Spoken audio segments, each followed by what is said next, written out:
Good morning. Thanks for joining us for today's Feel Good Friday. Today, we're joined by Dr. Jennifer Pierre, founder and CEO of Genteel Natural Health. Welcome, Dr. Pierre. Hi, How are happy to be you? here. I'm We're doing so well. happy to have you.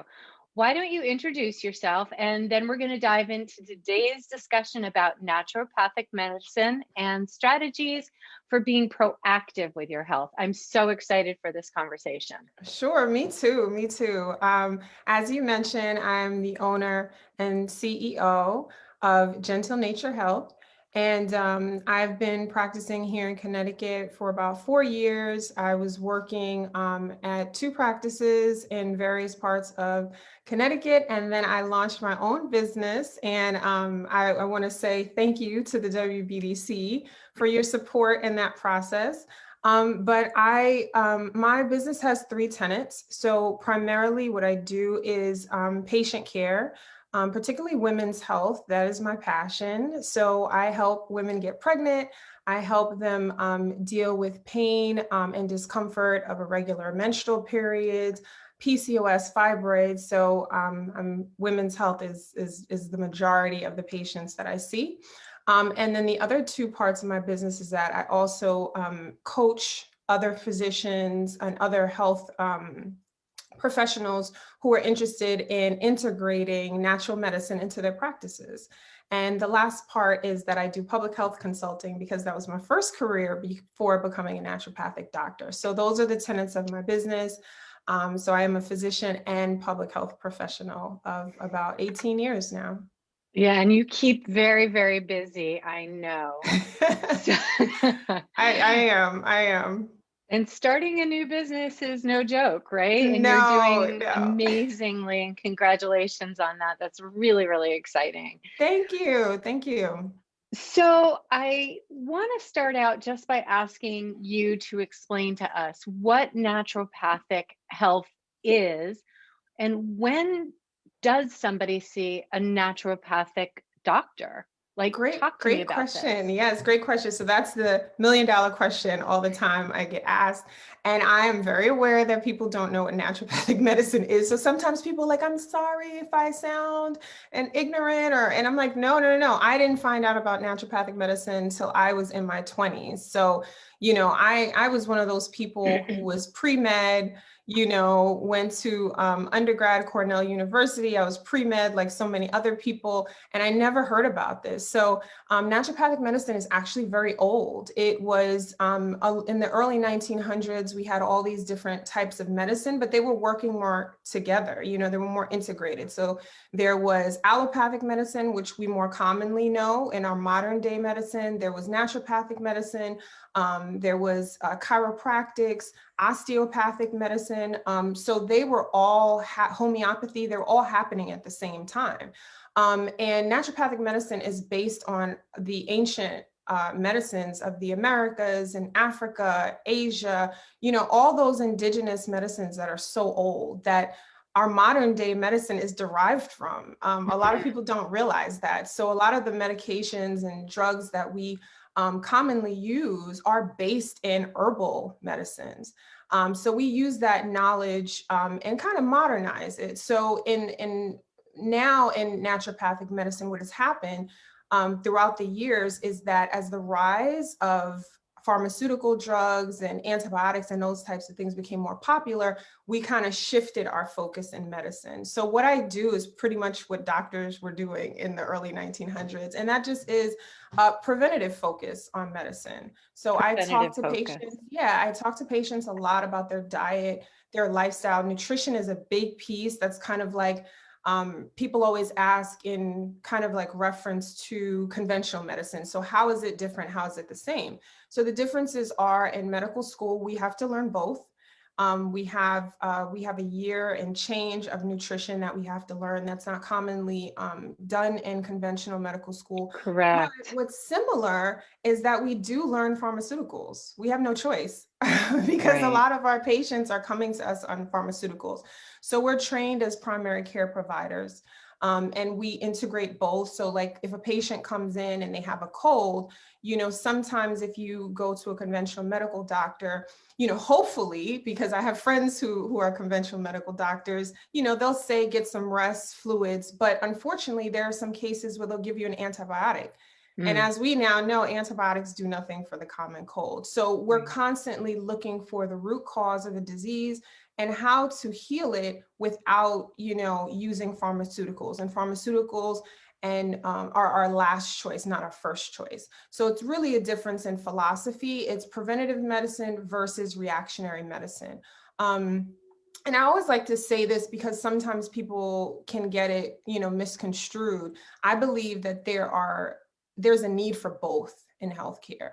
I think the problem is we're relying too much on reactionary medicine. So that's kind of, why I do what I do, because I'm really passionate about preventative medicine.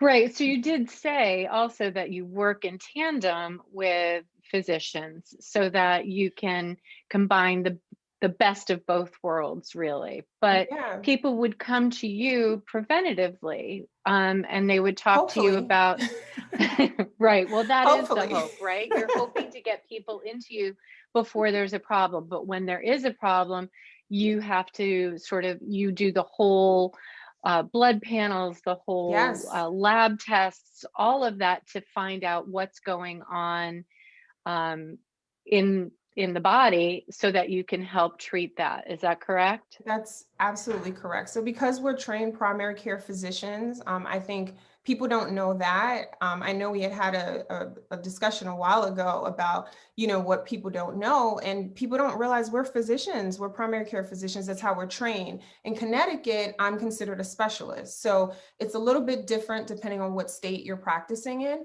Mhm. But where I got my doctorate in Arizona, I'm a primary care physician. So I do pretty much similar things. And for me, my focus is on women's health because that's what I'm really passionate about. And it kind of came to me.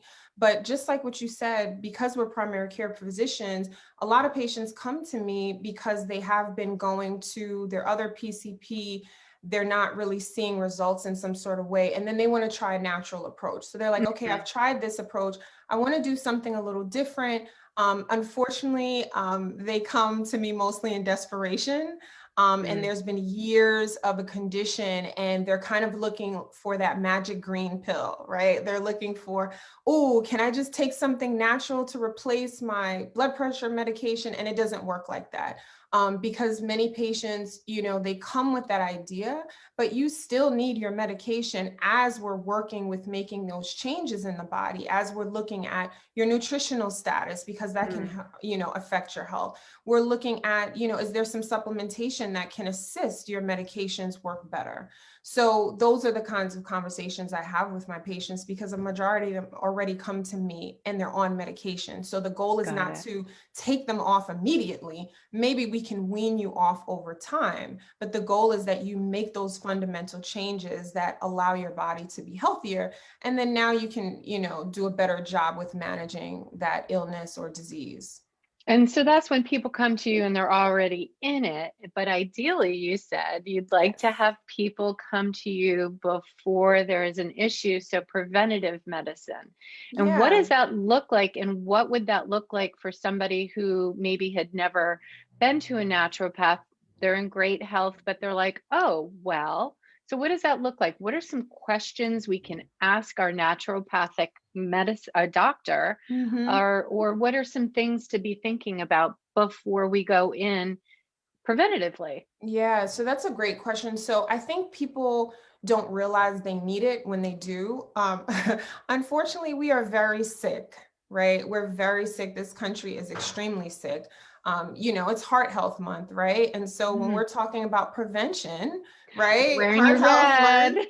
When we're talking about prevention, what better, condition and diseases that go, under that umbrella of cardiovascular disease to prevent? Right? We give a lot of lip service to, hey, healthy diet and lifestyle, but many people I find don't know how to even do that. And they don't Mm. realize that they're not healthy. When we think of our climate right now and COVID and, how our immune systems are functioning, that's a perfect opportunity to be healthier, because we know now, right? We've known since some of the early days of the disease that unfortunately people who are sicker fare worse with COVID, right? Yes. And they're more likely to die. So we're in Heart Health Month. And so the conversation is, how can I be healthy?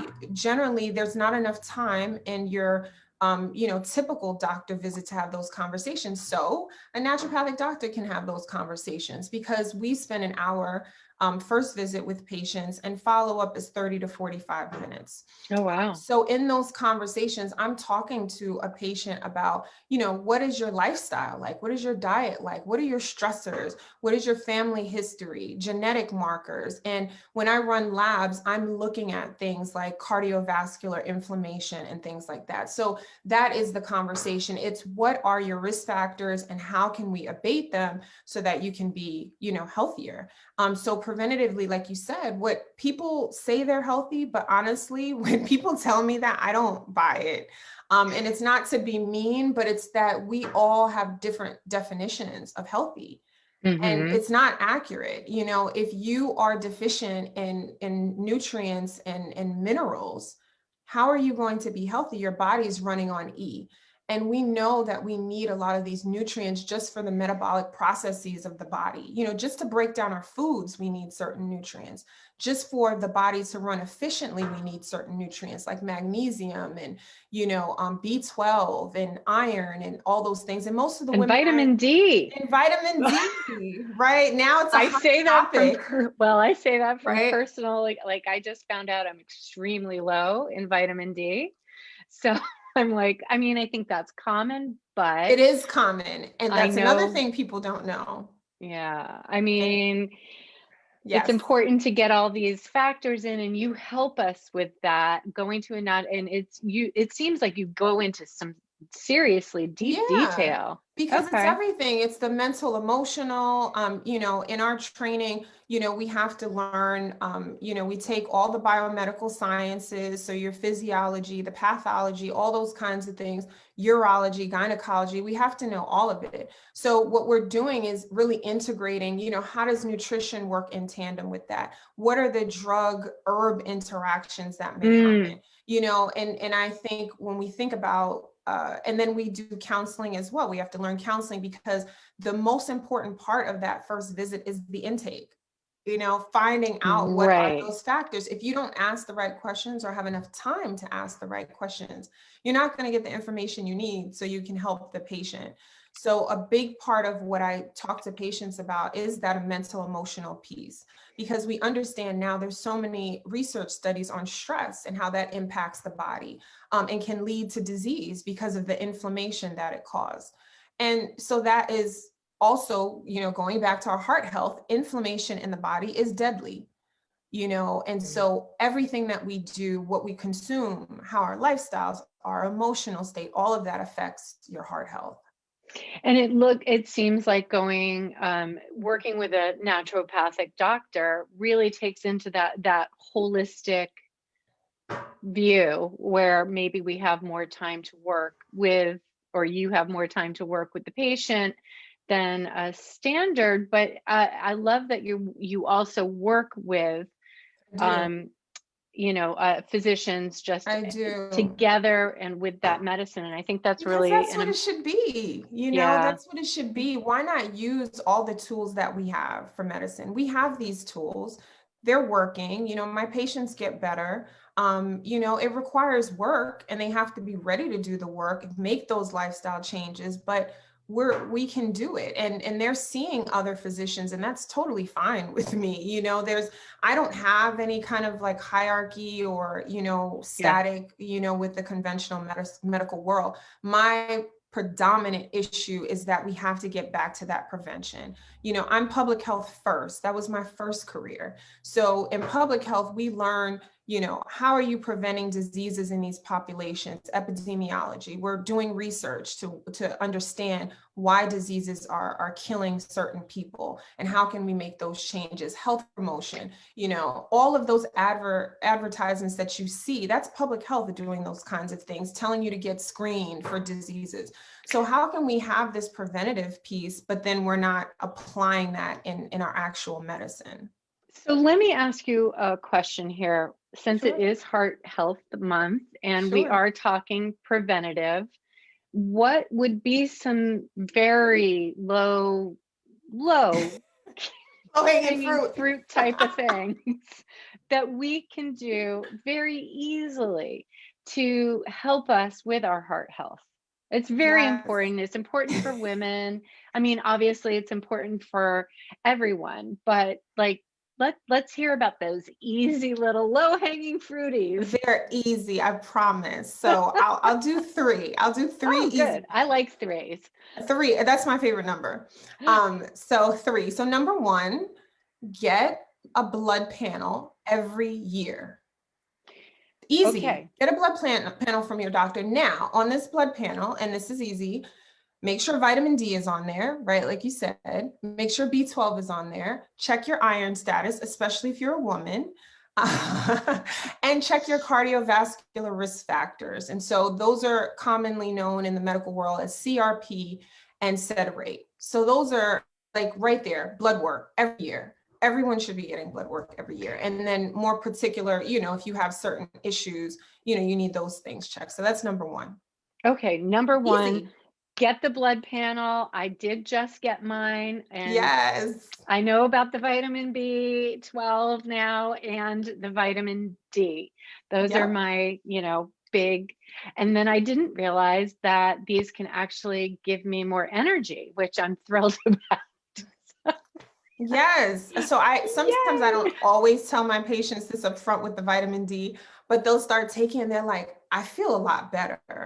So, that's like the extra bonus. People know about B12 shots and that kind of thing, but vitamin D as well helps with energy, and there are vitamin D receptors in every major organ in the body, pretty much. So you can't lose. So that's Okay. easy. That's an Easy. easy one. Blood panel. You can Yes. get that through your naturopath, or you can get that Yes. through your Both. standard Either PCP. or. And I'm kind okay. of anal about the tests that I run. Okay. Some medical doctors think it's excessive. I don't, because I'm a preventative medicine doctor. So it's not commonly done sometimes to check the vitamin D. Now, the medical community is opening up to the research on vitamin D, but it wasn't always done. So a lot of times I'm adding in the extra labs that maybe their PCP hadn't completed. So, Okay. pretty easy, right? Great. Just ask for those tests and ask them to do them. So secondly, easy, incorporate more vegetables into your diet. So that's the extra piece, right? And the reason why this is easy is because think of it this way, every meal should have a vegetable, Yeah. right? So what I hear a lot from people is not knowing what to eat, feeling frustrated about food, not wanting to think about it. But even if you're eating out, right, which I don't necessarily recommend unless you're going to healthier places, which are available, especially in Connecticut, you're adding that. Let's say you're eating eggs in the morning, right? You can add some spinach to your eggs. Do an avocado toast and, add some spinach, avocado, and put an egg on top. Easy. Okay, I'm going to test you right here and put you on the spot, and I know Sure. you're going to be able to help me. Sure. So give me 4. Now we're going from 3 to 4. Did spinach and avocado. 3 really great vegetables to add in, but give me Easy. more than kale. Okay, so wait, so you want on this avocado toast or in general, what vegetables? Just in general, great Broccoli. broccoli. Broccoli, spinach, I mentioned already. You said no kale. That's one of my favorites. Okay, I'll remove that. No, well, that was a gimme. Like, okay, everybody that's knows kale. That's one of my favorites. Brussels sprouts, roasted, are incredible for all the people who hate Brussels sprouts growing up. Incredible. Those are my 4 favorite. And then I'll add a broccoli, bonus. spinach, kale. Bonus, Yes, cauliflower. love them Cauliflower, all. Okay, love them roasted, all. cruciferous vegetables, antioxidants, incredible for heart health. Awesome. Boom, right there. See, I knew this was not a tough thing for you. Boom, right? And so incorporating those into your meal. So that's number 2, incorporate more vegetables, and roasting is your best friend. Roasting Yes. and seasoning, easy, super easy, 30 minutes in the oven, 400 degrees, you're done. So There's that's the nothing number better 2. than a roasted vegetable. I don't care what it So is. good. A friend of mine Squash. told me to roast some string beans, and I was like, because I don't. She was like, well, if you hate string beans, try to roast them. And I was like, oh, they're really good. I don't know. Asparagus, Oh, the roasted. best, the best. I'm a foodie, so Oh, I can good, talk good, about good, this good, good. forever. All right. And food is medicine, It right? is.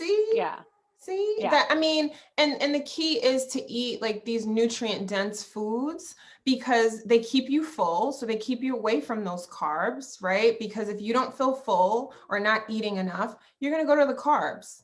Right. So when you're about to reach for the carbs, think about, okay, how many vegetables did I have in that particular meal? It really isn't hard. You can still have your protein that you like. I recommend, more of the lean proteins because red meat, unfortunately, is associated with cardiovascular disease. So, Right. I generally recommend that, if people are doing protein, do lean proteins. If you're going to eat red meat, do grass-fed red meat, Yes. things like that. Okay, great. So we have number 1, get the blood panel. Number 2, incorporate more vegetables. So adding in, we're not taking out, we're adding in, which a friend of mine says all the time, just add in a vegetable. And what is your number 3 tip? Number 3. I So wish I had my drum roll. my number 3 is get a naturopathic doctor. Ah!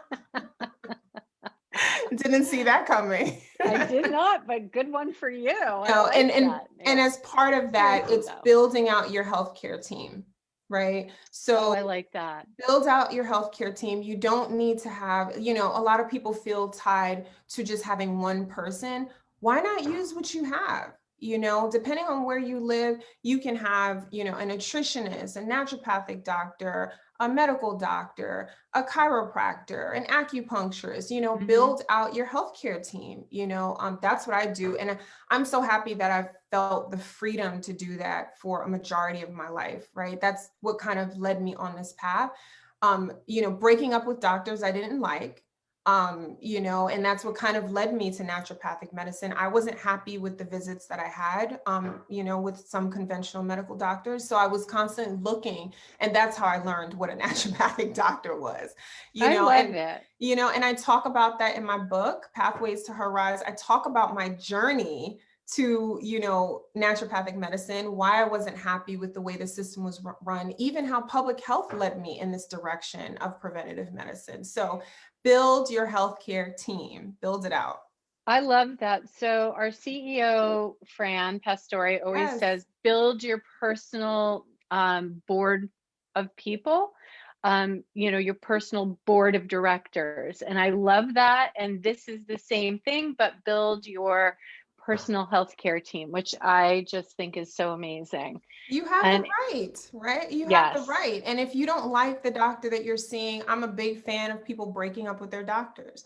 They okay. work for you, they work in tandem with you, they're guiding you, they're helping you. But if they're not treating you the way you should be treated, that's problematic, and you should not be having adversarial relationships with your healthcare provider. And that's a really good point, and I appreciate that. So I want you again, we're going to be putting the link to your book in our comments here on Facebook, Sure. and your website, and all of your good Perfect. stuff, because this is, I feel like this is a great talk. Do you have anything else you'd like to leave our listeners with, or our viewers with? Sure. Because you are a wealth of knowledge and we've Yes. got you. Yes. So, like you said, doctor, docere, the word in Latin is teacher. So, I'm constantly doing public public speaking events, constantly trying to share this information, doing a lot of health education. So if you follow me on social media, specifically on my Instagram, all my handles are Dr. J Pierre, so Dr. Pierre. You can follow me on Facebook, Instagram, Twitter. I'm very active on Instagram, and that's where I post a lot of the public speaking I do. It's on my website, right? Terry's the social media guru. So it's on my website, all my speaking engagements, events I have coming up. So like, Perfect. for instance, this weekend, I have a talk with my church about the COVID vaccine, right? And so I'm constantly doing things like that. So you could follow me on social media. Yeah, that's a big piece. And one more thing. Yes. Every month I do a podcast on WPKN. So that podcast is on my website, but it's also on WPKN.org. So perfect. You can listen to the podcast. Yes. I mean, you can listen to Dr. Pierre everywhere, which is amazing. And on her socials, please, this has been such an amazing moment for me with you, because I have always been curious about this. And I think if I ask the questions, maybe it would help somebody else figure out what the answer is or what they need to get to. And I'm thrilled to have had you here. So just so you know, we're going to be putting the link to Dr. Pierre's website in the comments, and we are definitely encouraging everyone here to check out her website and follow her on social media. And I am so thankful that you were here today, Dr. Pierre. Thank you. Really been great. Thank you for having me. This was wonderful. Are you kidding? This is like my favorite thing to do. I love these. You'd never guess. Like, Feel Good Friday. Feel Good Friday. But before we go, I just want to remind everyone about our enhanced membership offerings for 2021.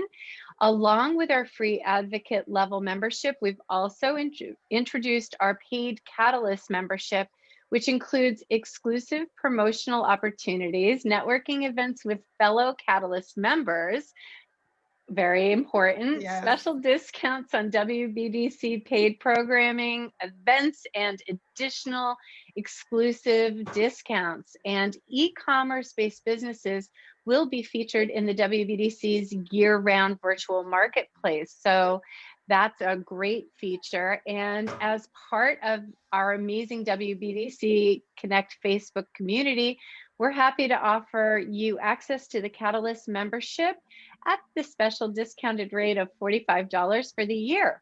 To sign up, please email Megan Wormser at mwormser@ctwbdc.org. Have a great weekend. We look forward to seeing you back here on Friday, March 12th for a conversation with Isa Geller from Worksy for a conversation about delegating tasks and what it looks like when you're hiring freelance consultants to help you grow your business, what you need to know. This is going to be a great conversation. And again, Dr. Pierre, I cannot thank you enough for being here. It's been a great conversation. Have a great weekend. Thanks for having me. You too.